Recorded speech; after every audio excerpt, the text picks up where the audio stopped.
We are glad to see you again on our channel, and today we have a review of a movie that tells the story of a small town called Barrow, which gets for 30 days into darkness.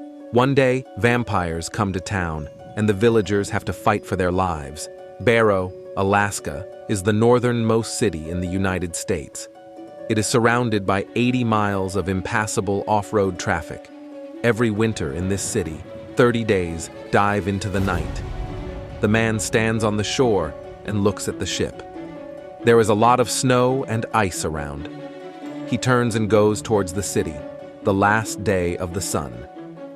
Sheriff Eben Olson and his partner Billy Kitka investigate what happened. Someone burned all the mobile phones. The policemen are standing near a pile of ashes and think about who could have done it. They go a little to the side where they can see the sun setting. Billy says he had his first date here. They're watching the last sunset of the month. Then the men get in the police car and drive to the sign at the entrance to the city. Billy changes this number from 563 to 152. Eben Olson, the girl Stella, talks to the man and tells him that her boss wants to check all the equipment by the end of the month. The man asks if she wants to leave or if she and Eben will come to their senses and stay together.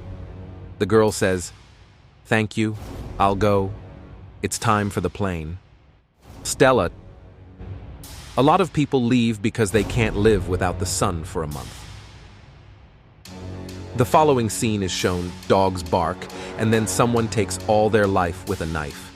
Eben approaches the man Stella was talking to, Bo. He notices that some liquid is leaking from the car and says he must find him. On this, Bo says they all live for is freedom. Bo. Eben gets in the car and tells his partner that the man lives in his backwater alone and small fines will be a reminder that he is also a resident of the city. Eben is radioed and said that John has some dog problems. Stella goes to the airport in her car, listening to the radio. Suddenly, a snowblower crashes into her. The guy driving the car, Marek, runs up to the girl and asks if everything is okay. He says he has to go to the airport, but there's a storm and the brakes are jammed. Stella calls Eben. He picks up the phone. She says she needs to go to the airport and explains what happened. Eben says she's been in town and hasn't even met him. Eben asks Billy to go to the girl, but he himself stays to work. Billy Kitka. He comes to John and his wife and sees the lifeless dogs. Eben promises to find the one who did it. Eben arrives at the police station and asks the woman dispatcher to call the neighboring town to see if everything is okay. Billy brings Stella to the airport, but the girl is already late. The airport is closed. She says she cannot spend a month here. Billy invites her to stay with him, and as payment, she tells him with his wife what happened between her and Eben. Eben arrives on the next call, where the garbage is disposed of. The male owner says he noticed Wilson's helicopter logo in the processing machine. Wilson himself says he hasn't checked the helicopter for a couple of days, but he doesn't know who had to take it apart. The man says the helicopter is his life. Another man, Gaz, is sitting in the workplace and looking at the computer monitor. He hears strange sounds. The electricity turns off. The man takes a lantern and goes outside.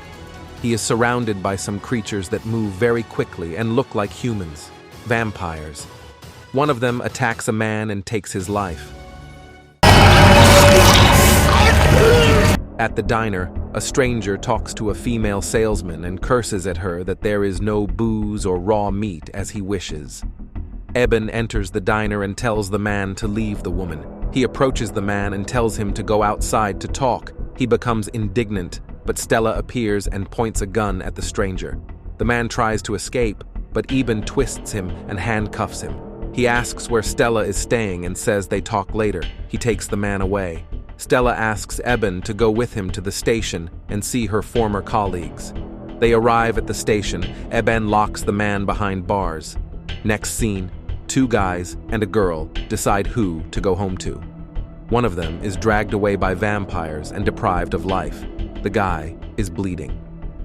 Eben at the station finds pot in the boy's desk and says he understood why he moved to his grandmother. The woman dispatcher says the computer is turned off. Eben is going to call Gaz, but the phone is also not working. Here, the stranger starts talking. He says that so much kindness and all is in vain against the background of what is to come. Stella says that the stranger just intimidates them. The stranger advises them to check out Gaz and then tells everyone to hide because they are coming. He says that this time they will take him with them for all he has done. Eben asks who they are. At the same moment, the electricity is switched off throughout the city, but immediately the backup generator begins to work. Eben arrives at the tower and sees Gaz's body and blood everywhere. He announces on the walkie-talkie that everyone closes in their homes and does not go anywhere, and who does not have a generator should gather in a diner. At the same time, a woman in the house calls a man Joe to dinner, but he sits at the TV and does not react. Suddenly, a vampire gets into the kitchen window. He takes the woman away, and Joe unsuccessfully tries to free her.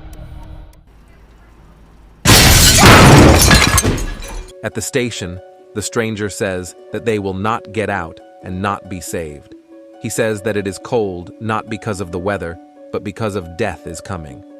He's figuring out who they're going to take first, the girl whom the gun can't help, the sheriff's brother, or the old woman. Jake is angry and throws a chess piece at him. Stranger thanks for the lockpick. The guy runs to the bars, and the stranger starts to strangle him. In time, Eben appears and shoots the stranger in the hand. Eben walks into a cell, handcuffs the stranger to the bars, and asks who came with the stranger. The answer is, "You are dead and I don't talk to corpses." Eben says that in this case, no one will release him, and a stranger pronounces, "Then you will all lose your life." Jake, Eben decides to go in search of the stranger's friends, leaving the brother and the dispatcher woman to guard the stranger at the station. Stella volunteers to go with him. They get in the car and start patrolling the city. Stella is driving. Suddenly, Eben asks to stop the car and says he saw something. The girl commands him to quickly get back into the car and begins to drive away. A vampire jumps on the roof of the car, trying to break it. Stella Special makes dashing turns to make the vampire fall from the roof, and Eben shoots him. Finally, the vampire falls on the snow and lags behind. Eben and Stella are driving around the city and see a whole bunch of things burning. Eben hears a radio call. A woman dispatcher shouts, "Help!" Eben and Stella arrive at the police station. There is blood everywhere, and only the stranger is sitting handcuffed. He mutters that they did not take him. Eben sits on the floor with the knowledge that they have taken his brother and begins to cry. The stranger asks Eben to take his life, but the guy does not. Vampires at this time discuss that the Heeds should be separated from the Bodies and do not turn them. They also say that they should have been back many years ago.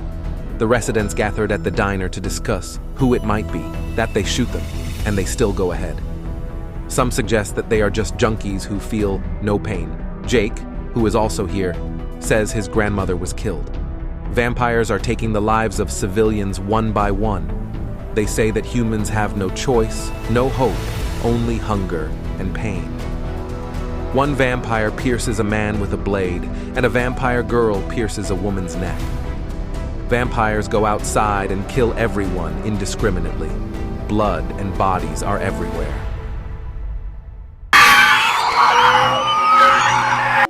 Eben and Stella come to the diner. Residents ask them who they are on the street and what is going on.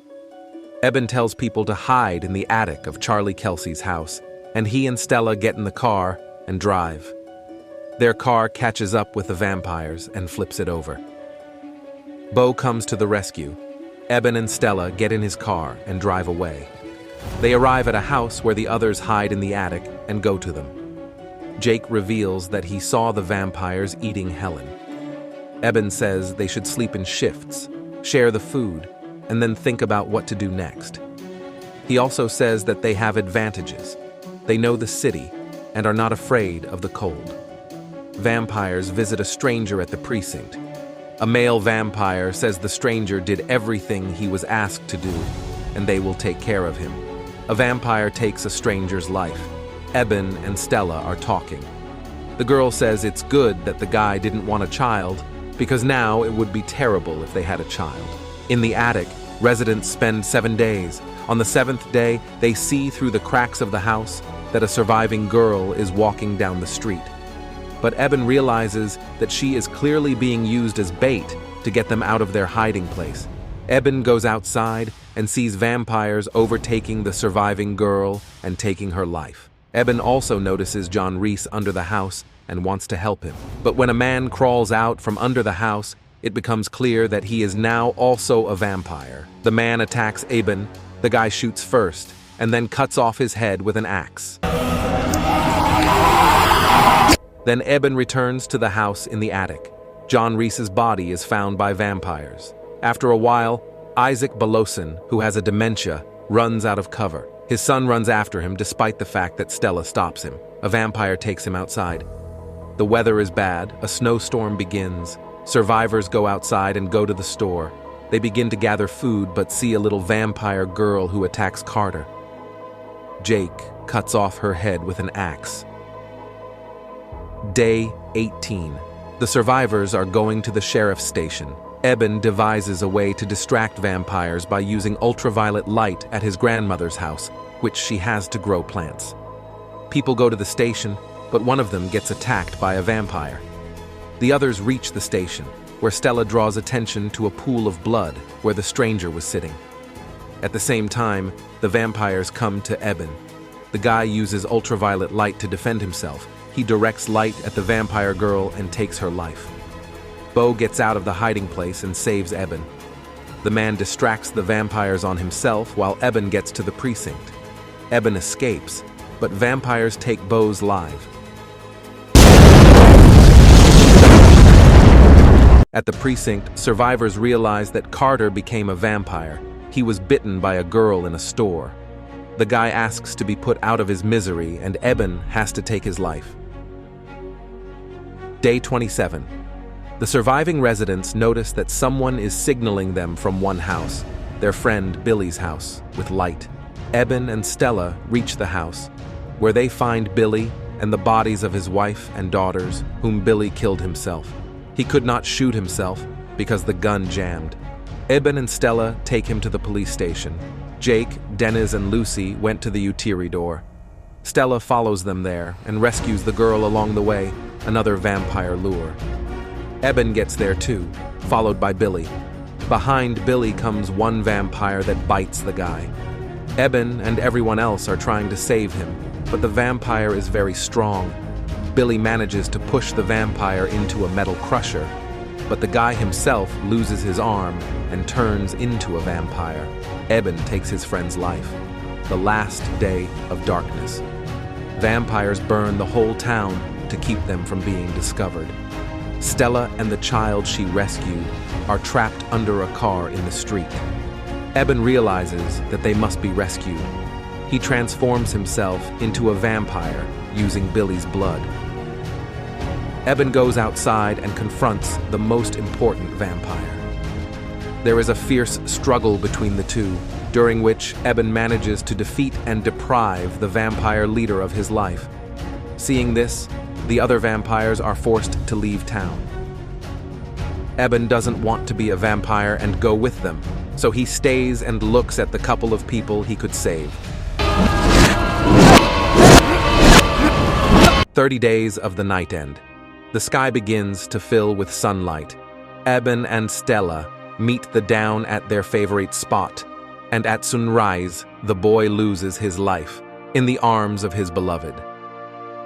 This is the film 30 Days of Night of the United States and New Zealand, in the genres of horror, action, thriller, adventure, directed by David Slade.